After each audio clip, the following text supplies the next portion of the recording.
할렐루야. 이 복된 아침에 예배하는 사랑하는 모든 성도들에게 하나님의 놀라운 은혜와 축복이 함께 하시기를 주의 이름으로 축원합니다. 제가 여러분 한번 묻겠습니다. 여러분들이 지금 별로 안 좋아도 우리 믿음의 사람은 항상 좋다고 말할 수 있어야 됩니다. 여러분, 낮은 차원은 높은 차원의 지배를 받는 거죠. 그래서 눈에 보이는 3차원의 세계는 눈에 보이지 않는 4차원의 세계의 지배를 받는 겁니다. 근데 그 4차원의 세계는 말의 지배를 받는다는 것, 생각과 믿음의 꿈의 지배를 받는다는 것이죠. 그래서 일단은 4차원의 요소 중에 하나를 사용하는 것입니다. 제가 오늘 어떻습니까? 그러면 엄지를 딱 내리면서 좋습니다 한번 해보는 거예요. 사랑하는 여러분, 오늘 어떻습니까?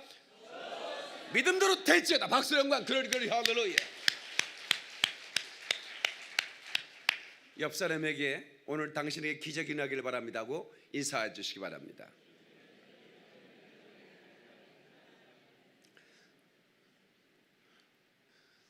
흘러가는 시간을 크로노스라고 그럽니다. 헬라어로, 그리스어로. 그런데 하나님이 내 삶에 개입하는 시간을 카이로스라고 그럽니다. 오늘 이 시간이 그 시간이 되기를 주의 이름으로 축원합니다.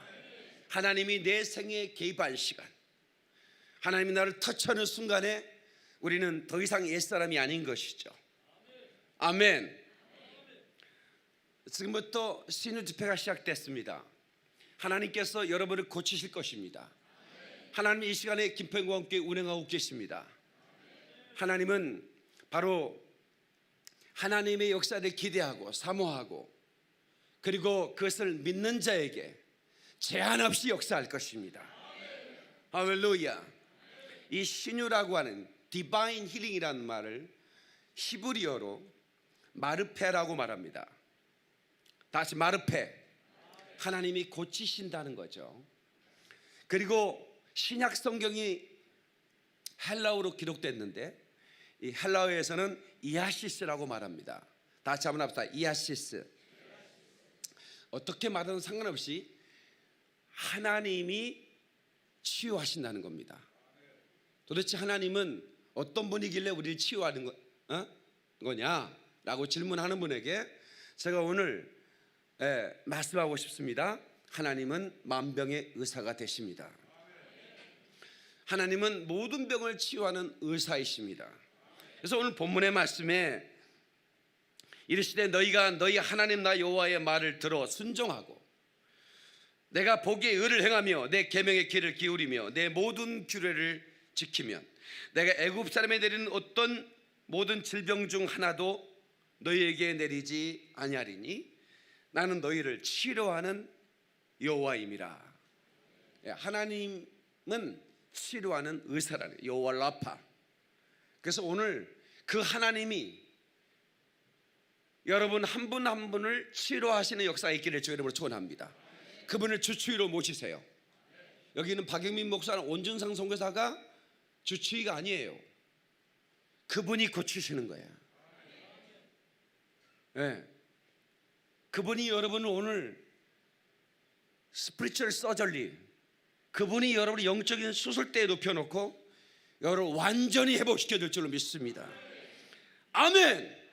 성경은 자기 개발서가 아닙니다. 윤리나 도덕이나 철학 교과서가 아니에요. 여러분, 이 성경은 생명의 말씀입니다. 우리를 자유케 하시는 말씀이요, 우리를 살리는 말씀이요, 우리는 모든 결박에서 우리를 자유케 하는 그런 능력의 말씀인 것입니다. 마가복음 15장 6절 보면 세 가지 시제가 나옵니다. 시간의 그 시제는 과거, 현재, 미래로 되어 있죠. 그러므로 내가 너에게 말하노니 무엇이든지 기도하고 구하는 것은 이것은 현재입니다. 받은 줄로 믿으라 그리하면 이것은 과거죠. 너희에게 그대로 되리라 이것은 미래 시제입니다. 하나님은 과거에도 계시고 현재에도 계시고 미래에도 계십니다. 그래서 예수님은 어제나 오늘나 영원토록 동일하시다 그 말이에요. Jesus said yesterday, today and forever. 그분은 언제나 동일하신 분이에요. 왜 그분이 해전하는 그림자가 없다고 말했을까요? 도대체 해전하는 그림자가 없는 분이라는데 해전하는 그림자를 뭘 말하는 걸까요? 해전하는 그림자는 해시계를 말하죠. 지금 여러분의 손목에 찬 시계는 근대에 만들어진 것이기 때문에 고대나 성경이 기록된 시대에는 시계가 없었습니다. 그래서 막대기를 꽂아놓고 그 막대기 그림자가 해전하면서 시간을 가르쳐줬어요. 그런데 하나님은 그 해전하는 그림자가 없으시다는 거예요. 도대체 왜 하나님은 해전하는 그림자가 없다고 성경은 표현했을까요? 해전하는 그림자가 없을 때는 단 한 번에 있습니다. 정오. 바로 그 막대기 위에 해가 걸쳐 있을 때, 그때는 그림자가 나타나지 않습니다. 저는 해전하는 그림자가 없으신 그 하나님께서 바로 여러분 위에 계신다는 것을 믿으시길 바랍니다. 여러분의 삶 가운데 어떤 해전하는 그림자를 볼 수 없도록 언제나 하나님의 임재가 여러분 위에 날마다 나타나기를 주님의 이름으로 축원합니다. 믿는 사람만 박수령과 그러리 할렐루야. 이 하늘이 무너지고 이 땅이 꺼져도 주님은 말씀하셨으니 내가 믿으면 기적을 보리라. 내가 믿으면 기적을 보리라. 하나님은 그 사람을 쓴 적이 없어요. 하나님은 그 사람의 믿음을 쓰는 거예요. 하나님은 아브라함을 쓴 적이 없어요. 아브라함의 믿음을 쓰셨어요. 아멘이십니까? 그래서 여러분의 하나님을 향한 그 믿음이 하나님의 시선에 발견돼야 되는 겁니다. 마귀는 그 사람을 무너뜨리지 않아요. 그 사람의 믿음을 무너뜨리는 겁니다. 그러니까 그 사람의 믿음만 무너질 뿐인데 그 사람이 무너져 버리는 거죠. 그러니까 오늘 여러분들이 이번 신인대표를 통해서 여러분 이 작은 믿음이 큰 믿음이 되고, 연약한 믿음이 강한 믿음이 되고, 어설픈 믿음이 위대한 믿음이 되고, 여러분 아무것도 할 수 없었던 무기력한 믿음이 하나님을 일하시게 하는 그런 놀라운 믿음이 되기를 주님의 이름으로 축원합니다. 축원합니다. 하나님께 박수령만 그러리 할렐루야.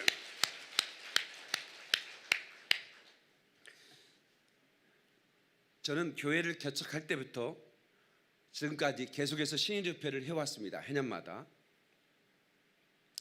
왜 목사님은 이 신유에 관심이 그렇게 많으십니까? 라고 어떤 분이 질문한다면, 여러분 병에 걸려보셨습니까?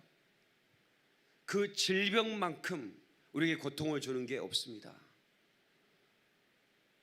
아무리 돈이 많아도 소용이 없어요. 여러분 밥 한 숟갈 내 입에 들어가지 않는데 그 돈이 무슨 소용이 있겠습니까? 병 때문에 그 사람만 고통을 당하는 게 아니라 온 가족이 고통을 당합니다. 하나님이 일하고 싶어도 아프면 아무것도 할 수 없어요. 저는 처절하게 무너져 봤습니다.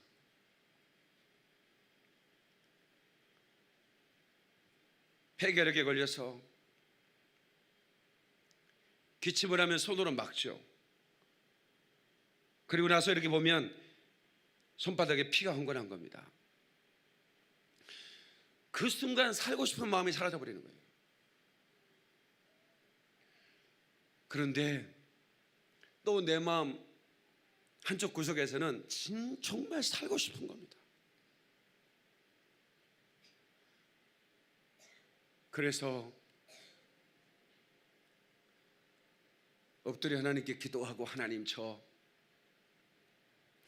이렇게 피지도 못하고 이렇게 살아가는 게 너무 안타깝지 않습니까? 이 사회에서 보니까 광야에서 화초를 피워내시는 분이더라고. 하나님께서는 이사야 35장 1절에 강야와 메마른 땅에서 백합화가 피어날 것이다. 여러분 광야와 메마른 땅에서 어떻게 꽃이 피어나겠습니까? 피어나다가 그냥 져버리는 거예요. 그런데 주님은 그 화초를 피우신다는 거예요. 지금 이곳에 많은 분들이 질병 때문에 찾아오셨어요.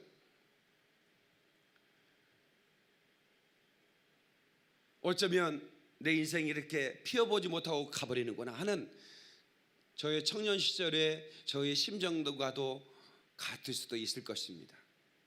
그러나 하나님은 절대로 여러분을 예면치 않으세요. 하나님은 좋으신 분이십니다. 하나님은 만병의 의사십니다. 그분께 맡기면 그분이 고치십니다. 여러분의 질병이 어떤 질병일지라도 주님 만지면, 능력의 주님이 만지시면 모든 고통에서 해방될 줄로 믿습니다. 그는 나를 만졌네, 내 영혼을. 나는 그를 느꼈네, 그 손길을. 살려달라고 외치며 기도할 때 주님이 저를 만져주셨어요. 그리고 저는 회복됐습니다. 그 뼈 가죽밖에 없는 사람을 영어로 bone and skin이라고 그래요. 예, 뼈 가지고 도배했다 그 말이죠. 제가 그런 상태였습니다. 근데 주님이 만지시는 순간 제가 그걸 느꼈잖아요. 그리고 그토록 나를 쫓아다니면서 나는 전혀 알지 못했는데 악한 영이 나를 죽이려고 내 속에서 작업을 하던 것이었어요. 근데 주님이 만지니까 견디지 못하고 악한 영이 떠나가는 거예요. 그것 또한 제가 느꼈습니다. 아, 이 흑암의 영이 나를 죽이려고 했구나. 내가 이걸 몰랐구나. 네. 그리고 나서 제가 치유함을 받았습니다. 하나님께 박수를 영광. 지금 생각하면 너무너무 감사해요. 네. 지금은 제가 몸이 얼마나 멋있는지 몰라요. 어제도 제가 그냥 우리 여기 2층 카페에서 청년들 축구 보러 목사님 오세요. 안 간다. 나 집에다 헬스클럽 만들어 놨거든. 거실에다가. 네? 축구 보면서 그냥 이거를.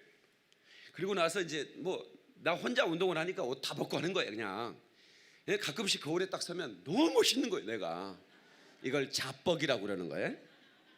어르신들을 위해서 제가 말씀드리는데 스스로 까무러칠 정도로 멋있다 이런 생각하는 거예요. 얼마나 가슴이 멋있는지. 웃는 건 건강에 굉장히 좋은데 비웃는 건 건강에 너무 안 좋습니다.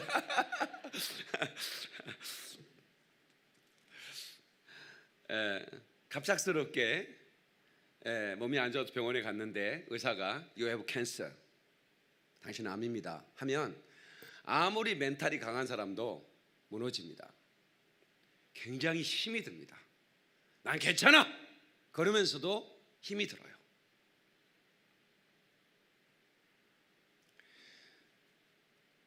어제 KBS 해설위원 누구예요? 그 축구 누구요? 이용표. 그분 크리스찬이에요. 이용표 집사님이신데 그분이 이렇게 축구 해설하면서 멘탈에 대한 얘기를 해요. 축구 선수는 멘탈이 있어야 돼. 어느 운동 선수도 멘탈이 있어야 되는데 멘탈은 나는 처음 듣는 얘기예요. 이 멘탈은 무조건 이길 수 있다 이렇게 생각하는 것만이 멘탈인 줄 알았는데 그 이용표 해설위원이 이러는 거예요. 멘탈은 여러 가지가 있는데 상대편 앞에 두려워하지 않는 것 첫 번째 멘탈이고, 두 번째는 상대를 너무 우습게 보지 않는 것. 나보다 별것 아니라고 너무 우습게 보는 것도 이건 멘탈이 좋은 게 아니래요. 언제나 최선을 다하는 자세를 가져야 되고, 그리고 그 멘탈의 가장 중요한 부분에 있어서는 책임감. 그것을 성실하게 내가 끝까지 이루어낸다는 그런 사명감, 이런 것들이 선수들이 가져야 할 멘탈이다 이런 얘기를 하더라고요.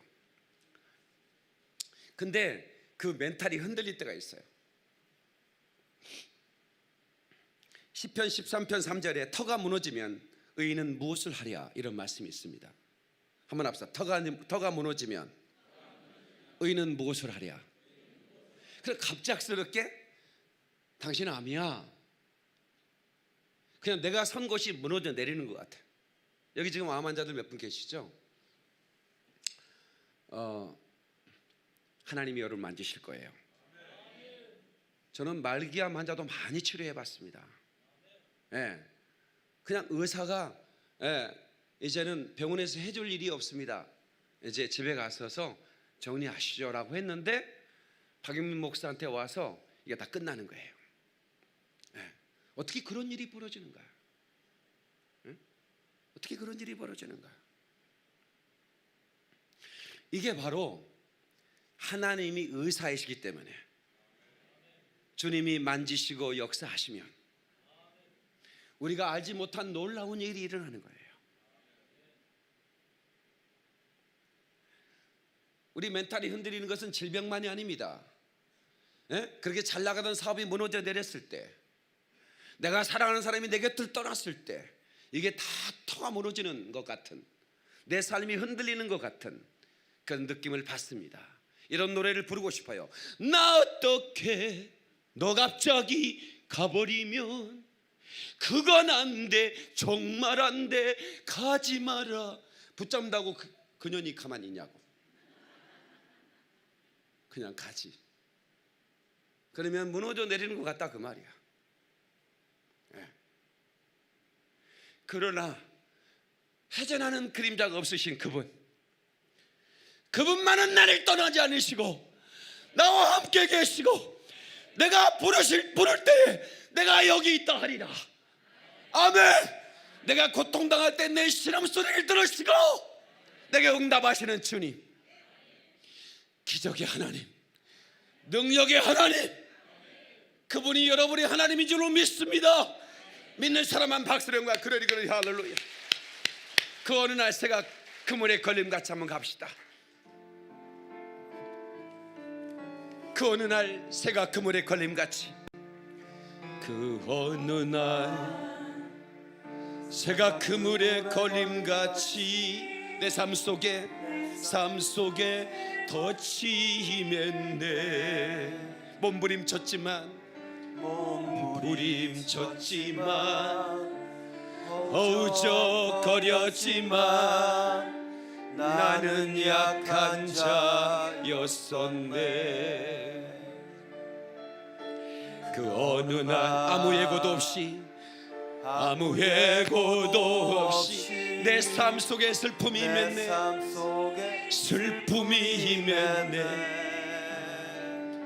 원인을 찾으며 애써봤지만 나는 무력한 자였네. 내 영혼아, 내가 어찌하여 낭망하며 불안하여 하는고. 너는 하나님을 바라라. 그 얼굴의 도우심을 인하여 내가 오히려 찬송하리라. 나의 좋으신 주님, 죽은 자를 살리며 모든 병을 고쳤던 주님, 기적의 하나님, 기적의 하나님, 능력의 하나님, 그는 나를 고쳐주셨네. 박수로 하나님께 영광.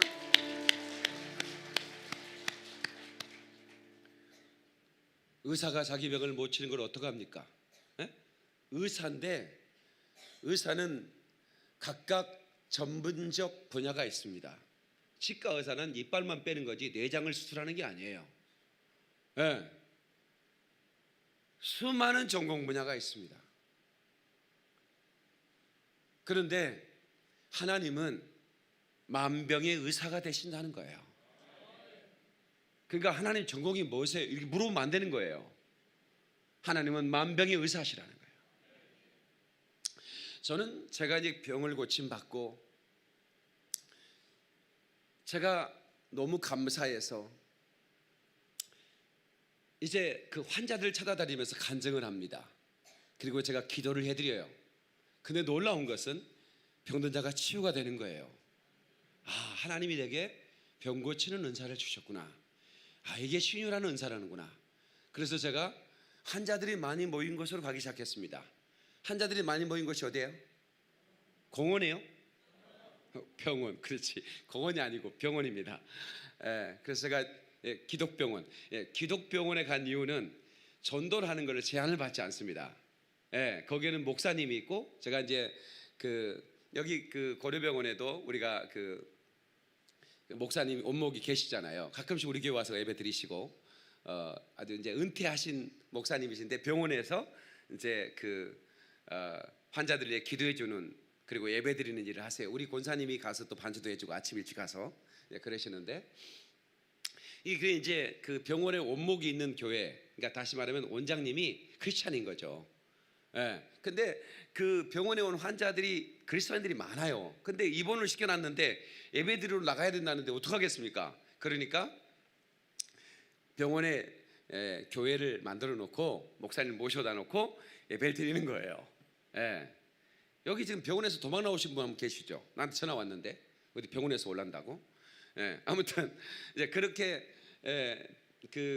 병원에 목사님이 계신 곳에는 제가 가요. 목사님이 저 전도하러 왔습니다. 그러면 아이고 박 선생 왔는가? 전도하세요. 그래요. 그럼 얼마나 분위기가 좋아요. 그러니까 마음 놓고 전도를 하는 거예요. 그래서 이제 병실마다 돌아다니면서 이 젊은 청년이, 지금도 29살 같지만 그때는 얼마나 꽃다운 나이 같겠습니까? 그죠? 여기 좀 처음 나오신 분은 저 목사가 도대체 몇 살일까? 궁금할 거예요. 29살.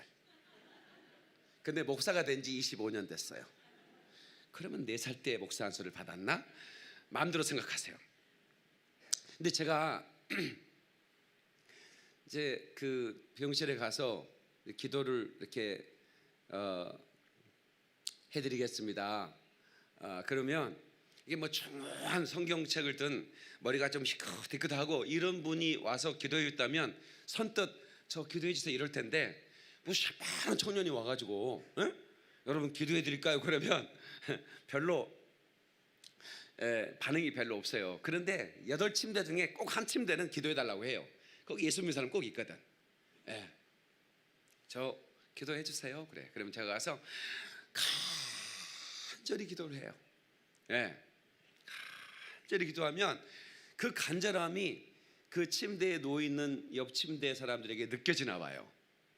야, 저분이 젊은 사람인데 보통은 아닌 것 같다. 나도 기도 받아야겠다. 그래가지고 눈 뜨고 나면 다 모여 있어.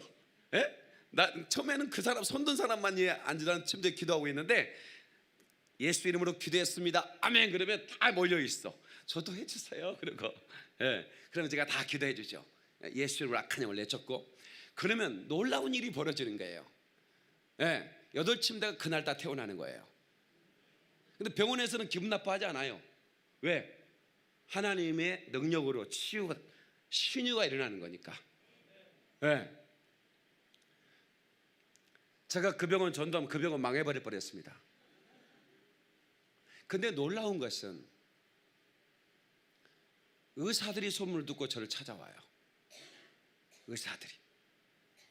저희 환자가 우리 병원에서 내가 고치는 사람이었는데, 내가 주치의인데 퇴원한다고 그래서 왜 퇴원하냐고 했더니 저 젊은 대학생의 기도를 받고 나와서 퇴원한다고 하니, 근데 내가 몸이 아파서 내 친구 의사 닥터한테 갔는데 내 손을 붙잡고 김 박사, 암이야. 그런데 산이 무너지는 것 같아. 자기가 의사인데. 오래됐어. 어떻게 이 지경이 되도록 내버려뒀어? 눈물이 왈칵 쏟아지고, 마누라 얼굴부터 애들 얼굴이 쫙 스쳐가는데, 의사는 그 병에 대해서 너무나 더 잘하니까요, 더 두려운 거예요. 무식하면 용감하다고 우리는 잘 모르잖아요. 주님이 고쳐주시겠지? 그러면 끝나는 거야. 근데 의사는 그 병이 얼마나 진행 속도가 어떻게 되고 또 그 병의 진행 단계에 따라 고통은 어떻게 느껴지고 치료 가능 불가능을 다 알고 있어요. 이거 얼마나 두렵겠어요. 그러니까 의사의 자존심도 다 내버리고 젊은 청년에게 찾아오는 거예요. 근데 놀라운 것은 저는 의학을 전공한 게 아니라 공대생, 테레비 고장나면 고치는 테레비 의사예요. 제가 저는 공대생이었단 말이에요. 물론 고쳐본 적은 없습니다. 고치려고 뜯었다가 못 고쳤습니다. 그래서 이제 교회에 가면 박 선생 전자까지 예 그렇습니다. 나는 라디오 좀 고쳐줘, 선풍기 좀 고쳐줘. 그럼 못 한다는 얘기를 못 하겠는 거예요. 공대생 자존심 때문에. 가져오세요. 그리고 이제 분해를 해요. 어떻게 조립한지를 모르겠어요. 제가 이런 사람입니다. 그래서 포기했습니다. 공부를. 회사는 어떻게 공부해가지고 취업을 할지 모르지만 바로 한 달 만에 쫓겨날 것 같더라고. 아니 분해해놓고 조립을 못하면 쫓겨나잖아. 근데 내 전공 분야가 아닌데 하나님이 나와 함께 하시니까 의사가 와서 안수를 받고 암에서 치료를 받더라 그 말이야. 하나님께 박수 영광 그러리 할렐루야. 그 어느 날 새가 그물에 걸림같이 내 삶 속에 덧치임한 어떤 질병이든 사업의 무너짐이든 관계 깨어짐이든 이런 것들이 덧칩니다. 근데 이 덫을 누가 놓느냐 이게. 이 사단마귀 귀신 역사가 이 덫을 놓아서 우리의 삶을 무너뜨리더라 그 말이야. 용납해서는 안 됩니다. 여러분의 속에 있는 질병을 용납해서는 안 된다 그 말이야. 하나님의 영광을 위해서라도 고침을 받아야 돼요. 이번 기회를 절대로 놓치지 마세요. 멀리서 오신 아까 보니까 뭐 전주에서 오시고 저 경상도에서 오시고 굉장히 먼 데서 오셨는데 이번 기회를 여러분 호텔 잡아서 여기 모텔 잡아서 오늘 내일까지 계시면서 이 병을 작살 내고 가세요. 그냥 오늘 1시간만 참석 이렇게 하면 안 돼.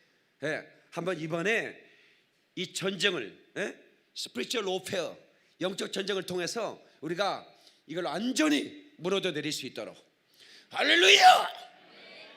기도하며 도와드릴 테니까.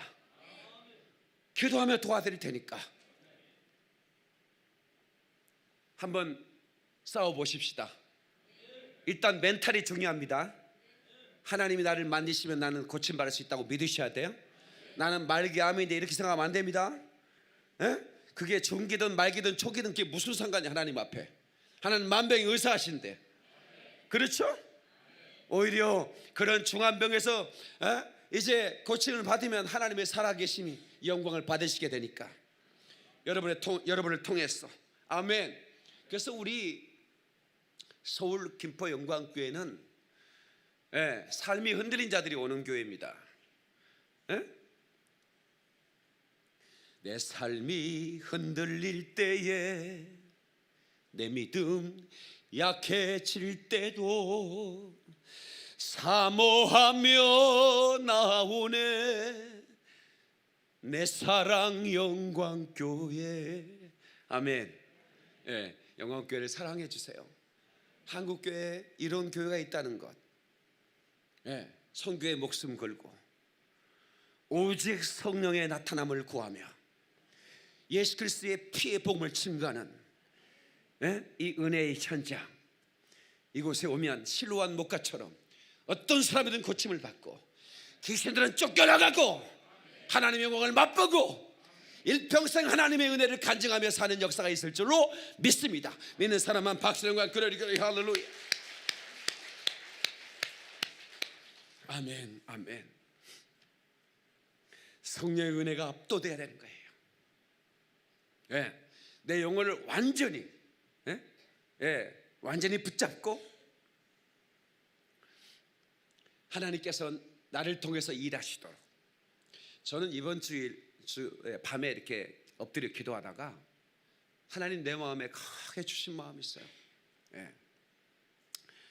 너는 치유하는 치유사역자가 아니고 생명을 살리는 전도자다.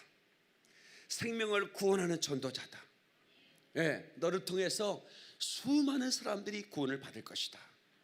제가 그런 감동을 저보다 하나님 제게 100만 명의 영혼을 주십시오. 100만 명의 영혼. 앞으로 제가 사는 날 동안 100만 명의 영혼을 구원하고, 저는 20년 동안 텔레비전 설교를 했습니다. 예, 매주마다 제 얼굴이 방송에 나갑니다.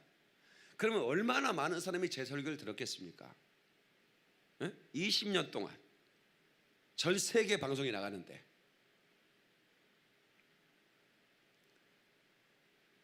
스님도 그 말씀을 듣고, 예, 어떻게 내가 아냐면 스님이 전화가 와요.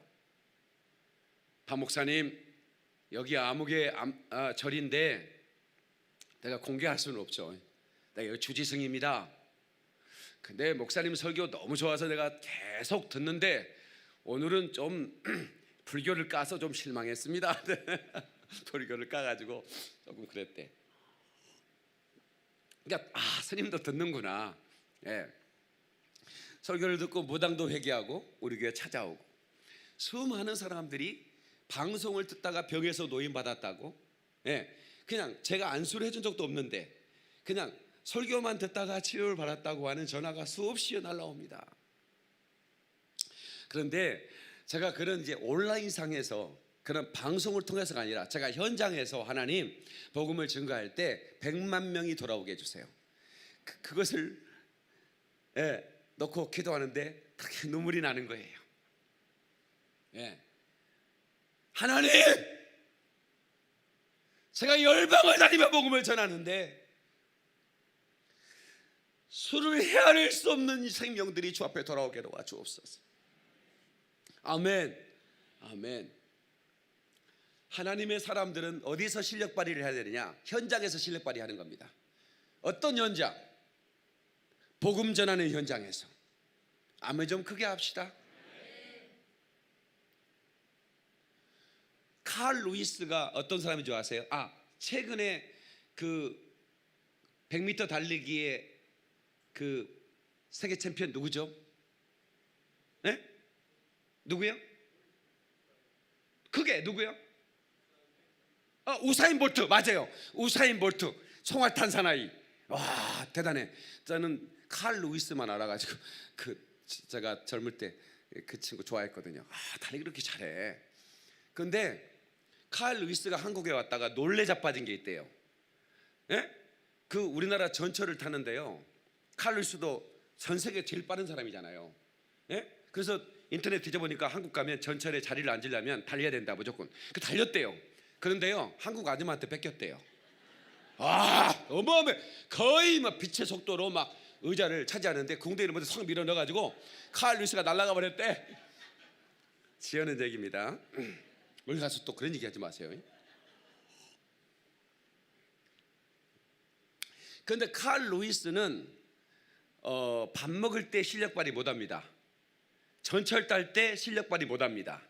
100m 경주 라인 트랙에서 실력 발휘를 할 수 있어요. 그러니까 칼 루이스는 거기에서 빛을 발하는 거예요. 아멘 좀 합시다.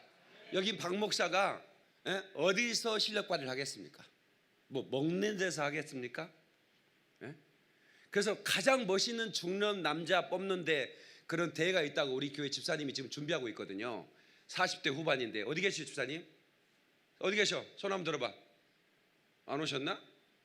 예, 그 집사님이 나하고 같이 나가자고 그래가지고 지금 생각 중이었는데 장로님이 가지 말라고 그래가지고 안 나갑니다. 예, 아주 제가 나가도 좀 등선에 될 것 같다는 자신감이 생기더라고. 네, 거울을 보니까 찹벅이라고 했잖아. 그래서 신방을 갔는데 사진이 막 딱 벗고 팬티 하나만 입고 이렇게 딱 한 사진이 있어요. 거기 상 받은 거야. 그래서 올해도 나간다는 거예요. 그래서 내가 볼 때는 그 몸이나 내 몸이나 비슷한 거야. 그래서 나도 나갈까? 그랬더니 목사님 같이 나가시죠. 그래가지고 나가려고 했는데 우리 교회 집사님이 안 나갔으면 좋겠다 그래가지고 그래서 안 나가기로 했습니다. 네, 여러분만 멋있다고 인정해주면 안 나갈게. 인정 안 해요. 비웃으면 나갑니다. 트로피 가져도 보여줘야 되니까.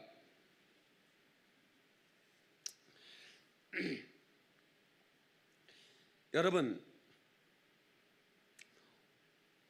이번 신의 집회는 또 하나의 특징이 있습니다. 성령 세례를 받는 겁니다. 이 성령의 세례는 너무나 놀라운 선물입니다. 저는 우리 모든 성도들이 이 성령 세례를 받기를 축원합니다. 이번 기회를 놓치지 마시고, 아멘. 예, 성령을 선물로 받아라 그랬어요. 베드로가 회개하고 성령을 선물로 받아라. 이 선포가 지금도 유효합니다. 오늘 이제 이번 집회 때 여러분 한 분 한 분이 성령을 선물로 받을 것이고, 성령을 이미 받으신 분들은 충만함을 받을 것입니다. 가장 신령한 은사들이 임하게 될 것입니다. 여러분, 마가다락방에 가면, 제가 그 이스라엘에 간 지 꽤 오래돼 가지고 한 20년이 넘었어요. 근데 마가다락방에 갔는데 거기 지금도 그 다락방이 있거든요. 아, 감동, 너무 큰 감동이. 서울 그때 제가 개척할 때인데, 제가 그 60평 상가를 얻어서 개척을 했거든요. 근데 그 다락방이 그 60평 정도 되더라고요. 예. 근데 거기 이제 그 무너지지 말라고 중간중간 기둥이 있어. 예. 현대 공법이 아니니까. 예. 근데 그 다락방에 120명이 기도하다가 몇 명이 성령 받았습니까? 120명이 기도했어요. 몇 명이 성령을 받았어요? 120명 전체가 받았어요. 저는 우리 교회가 마가다락방의 현장이 돼야 돼요. 여기 몇 명이 모였든 상관없어요. 하나님은 그 각자에게 줄 성령을, 부어질 불꽃을 준비하고 계세요. 그 불꽃에 이름이 새겨져 있어요. 여러분 아세요? 각 사람의 머리에 불꽃이 임했더라고 그랬어요. 그러니까 하나님이 준비한 불꽃인데 그냥 아무렇게나 혼잡하게 불이 임하는 게 아니에요. 제게 잘 들으셔야 돼요. 하나님이 준비한 불꽃은 이름이 새겨져 있는 거예요. 김석을 위해서 준비한 이름, 한은영을 위해 준비한 이름이 써져 있어. 불에. 그 불이 그대로 임하는 거예요. 그러니까 몇 개 안 되는데 무슨 그 추첨하는 것처럼, 하나님 오늘 이번에 몇 명이나 고치시려나? 그 고침 많은 사람 소에 들어가야 되는데, 어쨌든 간에 하면서 하는 게 아니에요. 몇 명에게 성령을 부으시려나? 하나님 이번에는 10명만 부어주려고 하실까? 이게 아니라니까. 하나님은, 성은아 여기 봐라, 성은아 여기 봐. 하나님은 각 사람 위에 불을 준비하시는 거예요. 그러니까 이번에 이 집회를 참석하는 분들이 많이 작정하고 생각하고 기도했을 거란 말이에요. 과연 내가 이번에 그 먼 길을 가서 김포 신도시 그 한 번도 가보지 않은 그곳에 가서 내가 하나님 만날 수 있을까? 그러나 여러분, 하나님은 여러분보다도 여러분을 더 사랑하시는 분이세요. 여러분은 여러분을 잘 아세요? 나는 누구인가 질문해 본 적이 있어요?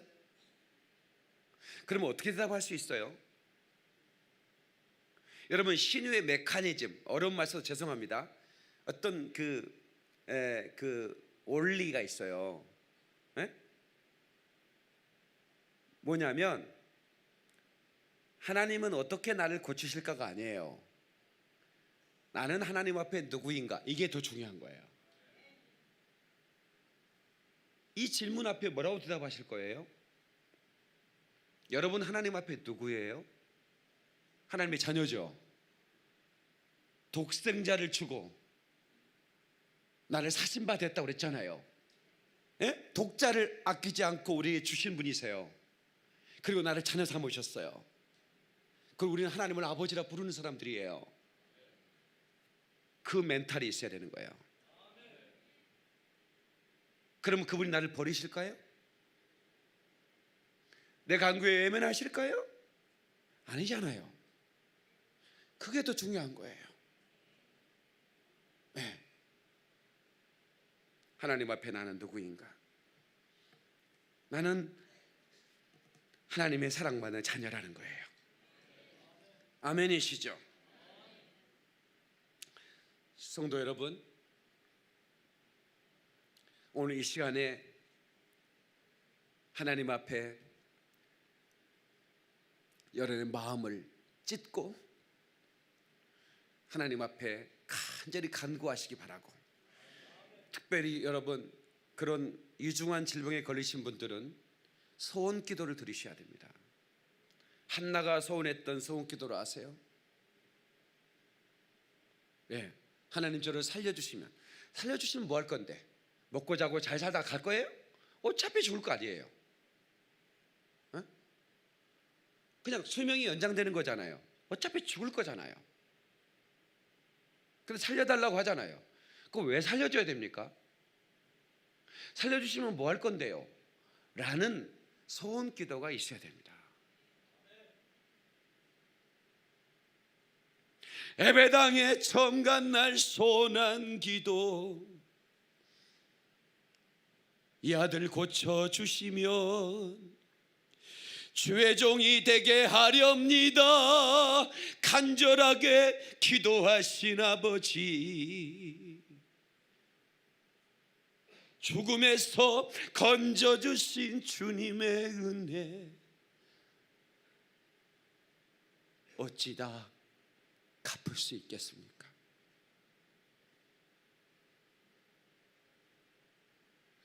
저는 7살 때 엄마가 돌아가셨고 아버지하고 둘이 저 남쪽 끝 땅끝 마을에 농사 짓는 아버지와 함께 살았습니다.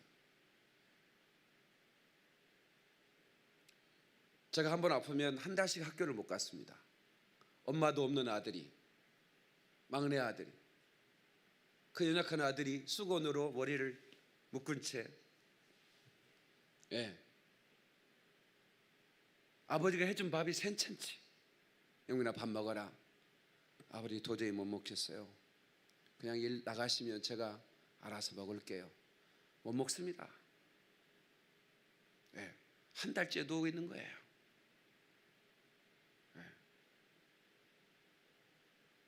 근데 그 힘든 일하는 아버지가 어머니 주무시지 않고 영민아 나 좀 갔다 올게. 아버지 어디 가세요? 예배당에 기도하러 간다.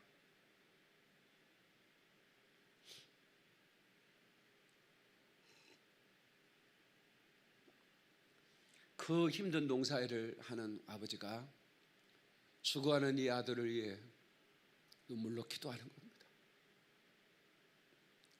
이 아들을 고쳐주시며 주의 종이 되게 하겠습니다. 그 기도로 제가 목사가 됐습니다.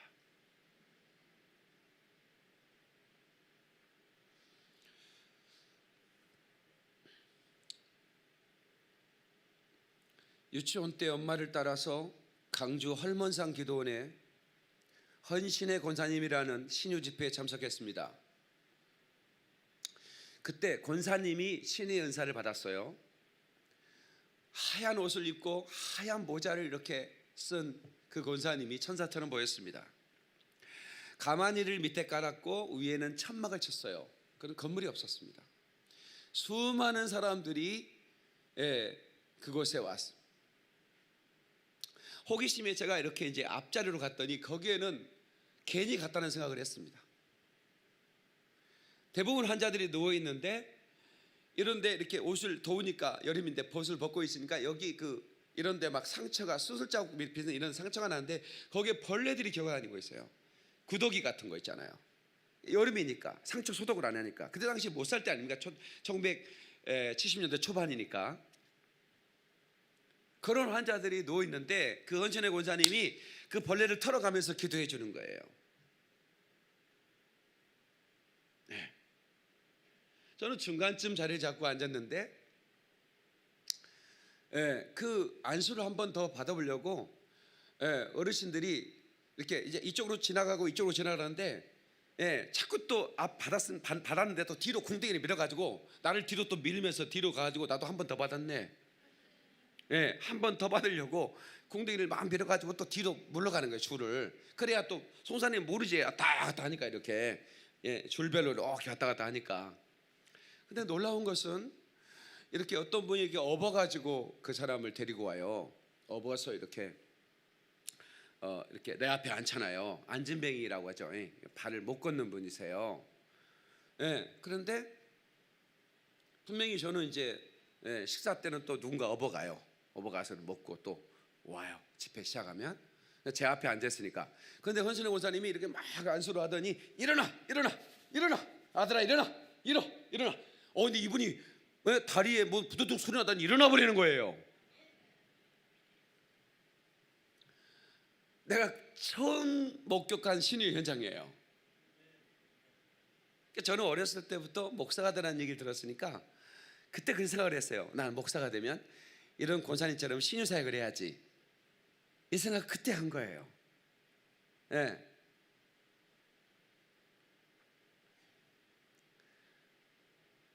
목회가 이렇게 커지면 그런 거 안 해도 돼요. 좀 점잖게, 세련되게, 안 해도 교회 성장하는 거 아무 상관없어요. 저 아프리카 가면 안수하고 어디를 가든지 이 사역을 해요.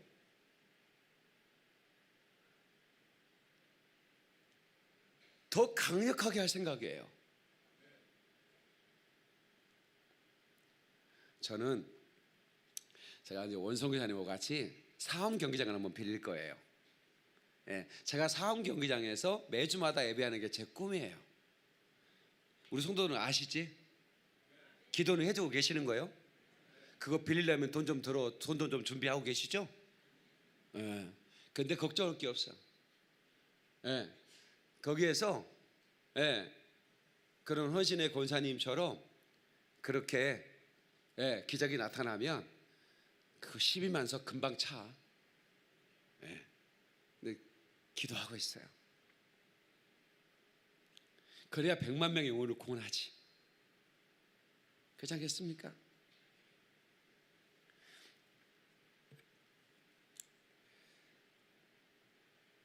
거룩한 이적, 예수 그리스도의 이름의 권세로 나타나는 이적입니다. 이건 사람의 능력이 아니에요. 신의 사역자들의 손에 뭐가 있다고 생각하면 안 됩니다. 제가 집회를 가면, 나 경상도 오늘 집회를 하는데요, 이렇게 이제 마지막 시간에 안수를 하는데 어떤 분이 제 손을 확 잡아요. 한국 아줌마였어요. 잡더니 막 내 손을 밑으로 내리는 거예요. 나는 내 손을 이상하게 자꾸 밑으로, 왜 그러시냐고 했더니 치질이래, 치질. 그곳에 손을 대줘야 된다는 거야. 그 아줌마의 공대에다 내가 어떻게 손을 대요? 그래서 내가, 집사님 그냥 머리만 대도 돼. 근데 막 굳이 내 손을 잡아다가,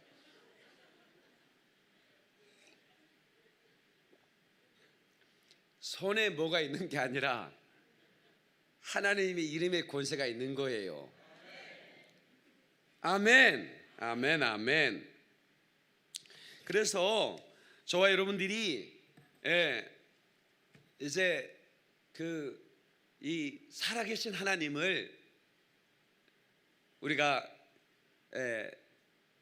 이번에 만나야 돼요. 근데 어떤 분은 그럴 거예요. 나는 병도 없지요, 문제도 없어. 우리 신랑 신랑 돈도 잘 벌어오고 내 새끼도 공부 잘하고, no problem. 그 인생 어떻게 물을지 몰라. 미리 여러분들이요 능력 받아놔야 돼. 지금 마귀 역사가 그 속에 지금 작업하고 있는지 몰라. 아직 작업이 드러나지 않아서 그렇지. 그러니까 교만하면 안 되는 거예요. 겸손하게 이번 집회 다 참석하시고, 그래서 여러분 일생에 이 자리가, 은혜 받은 자리가 평생 생각이 나거든. 내가 고침받는 자리, 이게 어떻게 잊을 수 있겠어요? 그래서 여러분 그 기도원도, 오살리 기도원, 제가 이제 집회를 가면 가끔씩 만나는데 왔던 사람이 또 와 있어. 왜 또 왔어요? 그러면 내가 여기서 응답 받았거든요. 오살리 기도원에서 응답 받은 사람은 오살리 기도만 가. 또 천보산에서 은혜 받은 사람은 천보산만 찾아가는 거야. 그래서 제가 이제 이 김포에 지금 기도원 하나 준비하고 내일 김포 우리 저 집회 끝나면 기도원 지금 보러 갑니다. 예. 가장 강력한 기도원 하나 하려고. 예. 내가 이번에 그 경상도에서 그 기도원 집회를 인도하면서 여러 가지 생각을 해봤어요. 정말 이런 기도 운동이 필요하구나. 예. 특별히 박 목사가 해야 할 몫이 좀 있구나 생각을 했어요. 예. 그래서 기도원 보러 갑니다. 돈은 없어. 우리나라 사람들은 돈 없어도 부동산은 보러 가잖아요. 그런데 우리 예수 믿는 사람들은 다 믿는 구석이 있잖아요. 또 하나님이 준비해 주셨겠지. 이번에 신유 집회 때 고침받는 사람이 기도원 하나 아마 그 사둘 줄로 믿고 또 아멘 안 하는가 봐. 예. 그래서 목사님 제가 이 병에서 노임 받았는데 내가 아파트 몇 채 있는데 한 채 팔아서 기도원 하나 해드릴게요. 목사님 저처럼 아픈 사람 고쳐주세요. 이런 생각 좀 하면 얼마나 좋아. 그쵸? 박수. 그러니 할렐루야. 성도 여러분, 신유는 믿는 자에게 따르는 표적입니다. 다 같이 믿는 자에게 따르는 표적이다. 사도행전 10장 38절에 하나님이 예수에게 능력을 부으시니 성령과 능력을 부으시니 마귀에 눌린 모든 자를 고쳤다 그랬어요. 아하, 병은 마귀에 눌린 것이구나. 다 같이 아하, 병은 마귀에 눌린 것이구나. 육신의 질병도 심각한 거지만 마음의 병은 더 심각해요. 아니 육신의 병이나 뭐 찢고 뭐 어떻게 수술해서 어떻게 뭐 하면 되는데 마음의 병은 찢을 수도 없잖아. 그러니 만병의 의사이신 하나님만이 고치시는 거지. 근데 마귀에 눌렸다. 그러니까 보세요. 이따 우리가 이제 축사를 하잖아요. 그러면 이제 이 귀신들이 도망가요. 여러분 속에서 귀신들이 쑥 도망가요. 근데 멀쩡한 사람, 병이 없는 사람 속에서도 귀신이 많아요. 그러니까 나는 안 아프니까 나는 없다 이렇게 생각하면 안 돼요. 굉장히 많은 것들이 도망가요. 그것들이 오래 있으면 작업을 하는 거예요. 작업을 하는 거예요. 공사가 진행되는데 안 공되면 끝나는 거예요. 이런 암이라는 질병이 그냥 하루아침에 걸리는 병 아니잖아요. 오랫동안 작업이 된 겁니다. 근데 하나님은 한순간에 무너뜨려 버리는 거예요. 신유의 능력으로. 근데 그 공사업자가 누구라고? 마귀 새끼들이야. 마귀라고 하면 안 돼. 이 마귀 새끼들이야. 이 마귀 새끼들을, 마귀가 거의 졸개들이죠. 이것들을 작살을 내버려. 그러면 공사가 난장판이 되겠죠. 공사가 어때? 이게 무허가 건물 아닙니까? 허가 냈어? 허가 내고 짓고 있냐고 지금. 무허가잖아요. 무허가는 철거시켜야 되는 거야. 아무 좀 크게 하세요. 나 무허가 철거 이거는 처음 얘기하는 거네. 나 신일패 많이 했지만 맞아. 이게 무허가 건물은 철거시켜야 돼. 옆 사람한테 얘기해야 돼. 빨리. 무허가 건물은 철거시켜야 될 것 같습니다. 빨리. 왜 안 해? 해야 돼. 그러니까 여러분 속에 지금 무허가 건물이 지어진 누가 하냐고. 근데 그걸 어떻게? 그냥 한 번에 쓸어버리는 거야. 그러니까 예수 이름으로 명하노니 이 마귀 사단 귀신 역사야 모든 질병과 저주 어둠 가지고 떠나갈지어다. 명령하는 순간에 그 마귀가 공사하는 것들이 흔들려 가지고 무너져 버리는 거예요. 그러니까 이런 집회에 여러분 왔다는 게 축복인 거예요. 자, 그래서 그런 축사를 하잖아요. 그럼 80% 질병이 살아갑니다. 80%는 그냥 사라져 버려요. 남아 있는 것 한 20%는 남아 있어요. 이것들은 신유의 능력으로 작사를 내야 돼요. 그냥 작사를 내버리는 거예요. 바로 그냥 현장에서 포크레인 동원해서 무너뜨려 버리듯이. 마귀는 도망갔어. 이미 흔들려서 금이 가 있어. 그 내비둬도 나. 그렇지만 신유의 능력은 현장에서 고쳐야 되니까. 정신철 사님 여기 봐요. 현장에서 그냥 다 작살 내버려야 되는 거야. 오늘 이 시간이 그 시간 되기를 주의 이름으로 축원합니다. 깨끗한 발을 치어다. 깨끗한 발을 치어다. 모든 들림에서 해방될지어다. 하나님께 박수. 그러니 할렐루야.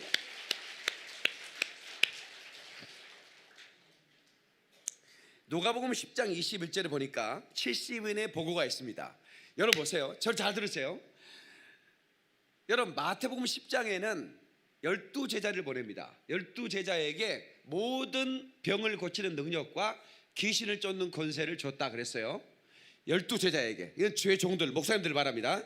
그 다음에 여기서 70인들, 70인, 누가복음 10장에 말하는 70인은 평신도 지도자를 말합니다. 여기서 70인들은 12제자가 아니었어요. 그냥 평신도 중에 지도자들이에요. 이들을 훈련시켜서 예수님이 보냈습니다. 전도해라. 가는 곳마다 귀신을 쫓아내라. 그리고 병을 고쳐라. 그리고 복음을 전해라. 그랬단 말이에요. 그런데 이분들이 돌아와가지고 보고를 합니다. 우리가 복음을 전하는데 귀신들이 항복하더이다 그랬어요. 예수님께서 성령으로 기뻐했다고 그랬어요. 성령으로 기뻐했다는 장면이 여기밖에 없습니다.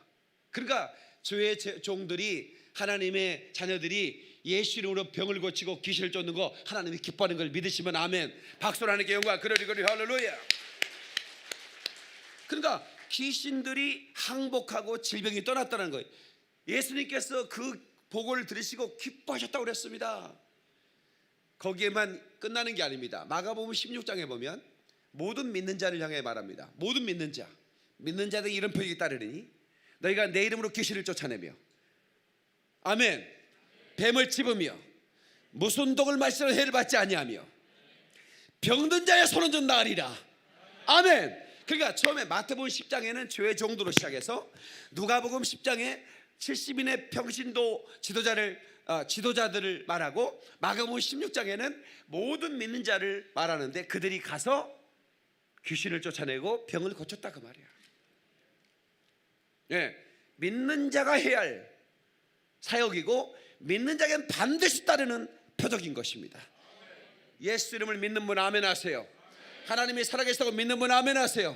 우리는 그분이 아버지라고 믿는 분 아멘 하세요. 그렇다면 이 일을 누구나 해야 되는 거야. 그래서 저는 병 들었다가 고침 받았죠. 그리고 바로 신유 사역자가 됐습니다. 저는 바라기는 여기에 있는 모든 분들이 신유 사역자가 되기를 바랍니다. 특별히 병든 자들은 고침을 받고 신유 사역을 하세요. 특별히 병에서 노인받은 사람에게는 환자를 보는 긍휼한 마음이 있어요. 한 번도 안 아파본 사람들 있잖아요. 병은 어떻게 생겼는데 이런 분이 있어요. 나 태어나면서 지금까지 병원 가본 적이 없다. 이 사람이요 그 다음날 죽었대야. 그런 사람들은 금방 갑니다. 아이고 나 내일 모레 죽었다. 100세까지 사신대야. 그러니까 여러분 인생에 가는 날을 어떻게 알겠습니까? 그런데 우리가 이 하나님이 우리를 쓰시면 우리가 그렇게 능력 있게 쓰임 받을 수 있고, 여기 있는 모든 성도들이 누군가를 위해 기도할 때 병에서 낫고 어둠이 떠나가면 얼마나 놀라운 그런 역사로 복음이 증거되겠는가. 생각만 하면 행복하고 감사하다 그 말입니다. 여러분 왜 신유가 이루어지지 않느냐? 신유를 믿지 않기 때문이고 신유를 사모하지 않기 때문이고 세 번째는 성령을 제한하고 있기 때문입니다. 신유를 위해 기도하지 않기 때문입니다. 신유 설교를 하지 않기 때문입니다. 오늘날 여러분 강단에서 신유 설교하는 목사들 봤어요? 있죠. 손에 꼽을 정도입니다. 손에 꼽을 정도예요. 그럼 왜 신유에 대한 설교를 하지 않을까요? 어떻게 해야 될지 모르겠는 거예요. 예수님은 분명 복음 전하시고 가르치시고 고치셨다고 그랬어요. 그 선포와 가르침, preaching, teaching, healing. 고치는 사역은 빠지지 않는 예수님의 사역이었습니다. 가르치시고 선포하시고 고치셨다 이거예요. 그런데 가르치는 건 잘 가르쳐요. 선포도 잘해요. 근데 고치는 사역을 안 해요. 이건 뭔가 문제가 있지 않습니까? 이것은 괜히 시비 걸려고 하는 게 아니고 우리가 성경의 예수님의 제자처럼 살아보자 그 말입니다. 네. 부족하지만 그렇게 살려고 몸부림치고 내가 능력 없는 것에 대한 안타까움을 가지고 더 능력을 주세요. 네. 더 능력을 주세요. 여러분, 온 선교사님은 평신도 선교사였습니다. 집사 때 이집트에 가서 말도 안 통하는 데 가가지고 아무 집에나 가가지고 이 집을 위해 기도해 드리겠습니다. 혹시 환자 있습니까? 기도하는 거예요.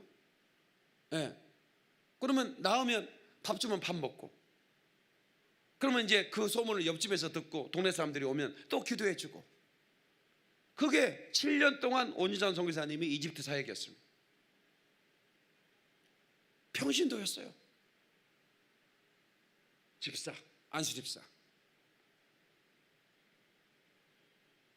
네. 그 이후에 이제 신학을 해서 이제 목사 선교사가 됐지만 그냥 선교사의 출발은 안수 집사였어요. 네. 그냥 선교사로 가는데 뭐 안수 집사님, 목사님 누가 그걸 미셔너리인데 그냥 미셔너리 원. 예. 저는 여러분들 중에 이런 능력이 나타나서 담대하게 선교지에 가서 이런 복음 전하고, 아멘. 네. 그런 신유의 역사를 일으킬 수 있는 귀한 축복이 있기를 주의 이름으로 축원합니다. 하나님이 얼마나 기뻐하시겠습니까? 누가복음 4장 18절 19절에 주의 성령이 내게 임하였으니, 주의 성령이 내게 임하는 목적이 있어요. 이는 가난한 자에게 복음을 전하게 하시려고. 가난한 자에게 복음은 뭘까요? 너도 부유케 될 수 있다는 거죠. 네. 내게 기름을 부으시고 나를 보내사 포로된 자에게 자유를. 포로된 자가 누굴까요? 이 악한 영의 포로가 돼서 눌리면 꼼짝 달싹을 못합니다. 언제나 죽고 싶고, 왜? 사망의 영이니까, 사망의 권세자니까 그가 나를 지배하면 죽고 싶은 거예요. 눈먼 자에게 다시 보게 함을. 예? 예, 대표적인 질병이 소경 아니겠습니까? 눌린 자를 자유케 하시고 주의 은혜의 해를 전파하게 하랴. 주의 은혜의 해가 뭡니까? 희년 아닙니까? 희년. 희년이 뭐예요?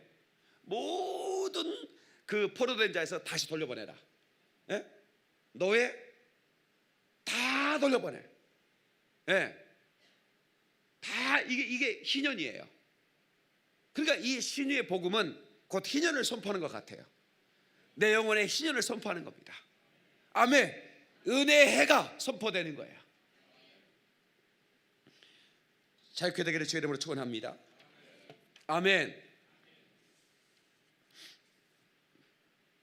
마지막으로 말씀을 맺겠습니다.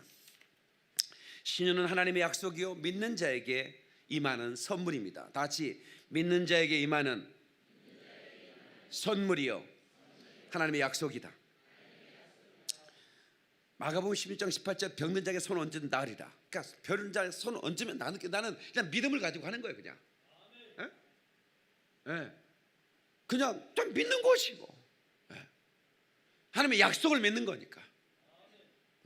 단순하게 믿는 겁니다. 복잡하게 믿으면 안 돼. 단순하게 믿는 겁니다. 제가 그걸 알았어요. 지난주에 제가 하나님의 터치에 대한 설교를 했잖아요. 자, 머리에서 가슴까지 거리가 얼마나 멀다고요? 30cm밖에 안 돼. 근데 평생이 걸려. 머리에서 가슴까지 가는 신앙이. 그러니까 머리에 집어넣어주는 그런 신앙생활, 이게 종교인 생활입니다. 근데 가슴에 불이 붙어야 되거든. 아멘. 근데 나는 거기까지만인 줄 알았어. 그게 아니야. 가슴에 불이 붙었는데 가슴에서 손으로 가는 거리가 또 있어. 머리에서 가슴까지, 가슴에 손까지. 그러니까 이 약속을 붙들고 병자를 위해서 손을 얹을 수 있는 것까지가 믿음의 용기가 필요하더라고. 예. 그냥 하는 거야. 예.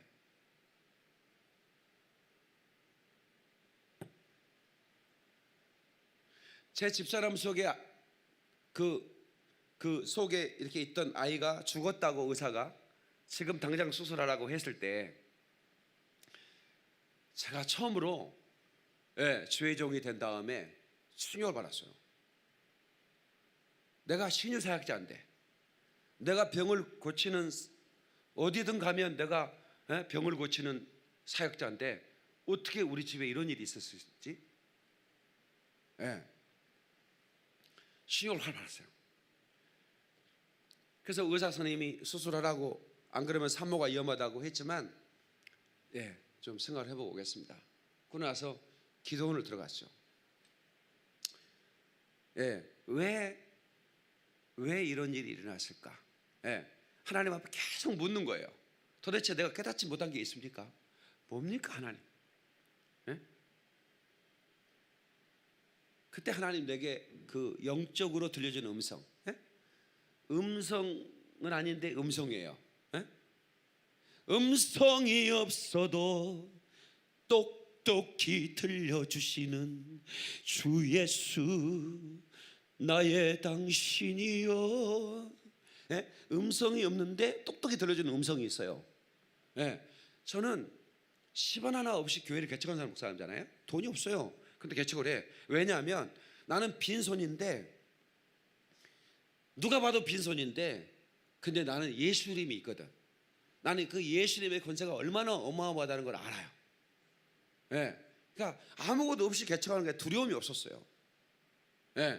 그런데 하나님이 막으시는 거예요. 너 때가 아닌데 왜 나한테 묻지도 않고 가느냐 이거야. 안 그랬으면 나 시골에 가서 개척합니다.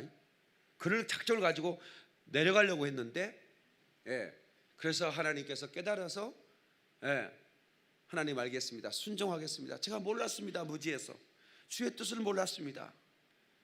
그리고 이제 깨닫고 나서 제가 집사람 배에 손 얹고, 그러니까 그 의사가 초음파를 보여주면서 움직이지도 않고 심장도 뛰지도 않고 애가 죽었다 이거야. 빨리 이걸 수술해야 된다. 근데 제가 손 얹고 내가 예수를 유명하노니 이 아이의 생명은 돌아올지어다. 이 아이의 생명은 돌아올지어다. 그 순간 우리 집사람 배에서 이 아이가 움직인 걸 믿으면 박수리 영광, 그러리 할렐루야. 그래서 태어난 애가 우리 큰딸 에스더 27살입니다. 이제 제 나이를 알겠죠? 대충. 근데 어떻게 29살에 27살 딸을 낳나? 그러니까 죽은 사람도 하나님은 얼마든지 하나님이 합당하시면 고칠 수 있는 분이라 그 말이에요. 그 얘기를 하고 싶은 거예요. 그래서 이게 선물로 주셨어요. 선물로 저에게 신유를 통해서. 그 신유는 하나님의 사람은 무조건 받아야 할 선물이에요. 치유받는 선물을 받을 뿐만 아니라 능력도 선물을 받아야 돼요. 아멘이시죠? 여러분, 원성사님 만나러 왔다 박유민 목사 만났죠? 저런 박사도 장난 아닌 것 같은데 이런 생각하죠 지금. 근데 여러분요, 저 목사 이 목사가 아니라 하나님이 고친다는 분명히 알아야 돼요. 이걸 여러분 분명히 아셔야 돼요. 그래서 오늘 이번에 신유 집회는 성령 충만함, 성령 세례를 한 사람도 빠짐없이 받기를 바라고, 성령 세례만 받아도 병이 다 떠나가요. 신기할 정도예요. 내가 벽에서 노임 받는 밤 성령 세례 받았거든요. 제가 성령 세례 주십시오. 성경에 보이더라고. 이 성령 세례가 밥티조라고 그래요. 이게 뭐냐면 물에 잠긴다 그런 말이거든요. 동사예요, 밥티조가. 근데 이렇게 확 이렇게 집어넣었다가 탁 빼는 거예요. 마치 물감이 있잖아요. 물감을 그 물들일 때 이게 물감 통에 다 있어요. 근데 손을 어디다 집어넣냐에 따라 색깔이 다 다르잖아요. 그래서 이 밥티조라는 말은 그때 당시에 평민들이 쓰던 평범한 단어예요. 그냥 물감을 물들일 때 물속에 확 집어가지고 거저내가지고 탈탈 털어서 널어놓으면 그 천이 되는 거예요. 그것이 바로 밥티저예요. 그러니까 사람이 이제 옛 사람이 됐어요. 근데 이 사람을 확 집어넣었어요. 그 집어넣으니까 새 사람이 된 거예요. 이게 세례예요. 근데 우리를 불에 집어넣는 거야. 이게 불세례예요. 저는 여러분들에게 물세례 주는 목사 아니에요. 불세례 주는 목사입니다. 그래서 이번에 불세례를 받아야 돼요. 이준희 사람 아시겠어? 아멘 해야 돼. 그래요. 꼭 받아야 돼. 하여튼 이번에 불세례를 받아. 그러면 정말 내가 왜 이러지? 내가 왜 이러는지 몰라. 이러는 내가 정말 싫어. 이런 사람들 있죠? 있어 없어? 내가 도대체 왜 이러는지 몰라. 이런 노래 나훈아가 불렀던 노래예요. 찬송가에서 찾으려면 안 돼. 도대체 내가 왜 이러는지 몰라. 이러는 내가 정말 싫어. 근데 또 해 그 짓을. 왜 그럴까? 성령에 불이 없어서 그런 거예요. 이번에 성령 불 받읍시다. 그리고 완전히 변화됩시다. 능력 받읍시다. 그래서 하나님의 기적을 체험합시다.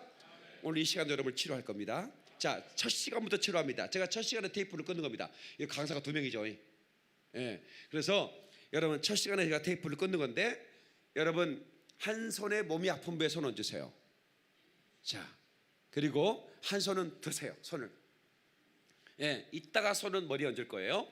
자, 주여 3조 통소로 기도하는데, 하나님, 내가 주님을 오늘 이 시간에 만나기 원합니다. 하나님, 저를 만나 주시옵소서. 저를 만져 주소서. 주여 3차갑니다. 주여, 주여, 주여. 오네 세켄벨로스 카리게벨로 카바산다라바바 디알라바바디아. 하나님 아버지, 역사해 주시기 원합니다. 오늘 이 시간에 성령의 불이 임하게 하셔서 모두가 성령 세례를 받고 하나님 아버지 기적을 체험하게 도와주시고, 하나님의 영광의 주인공들이 되게 도와주시고, 하나님 일생 살면서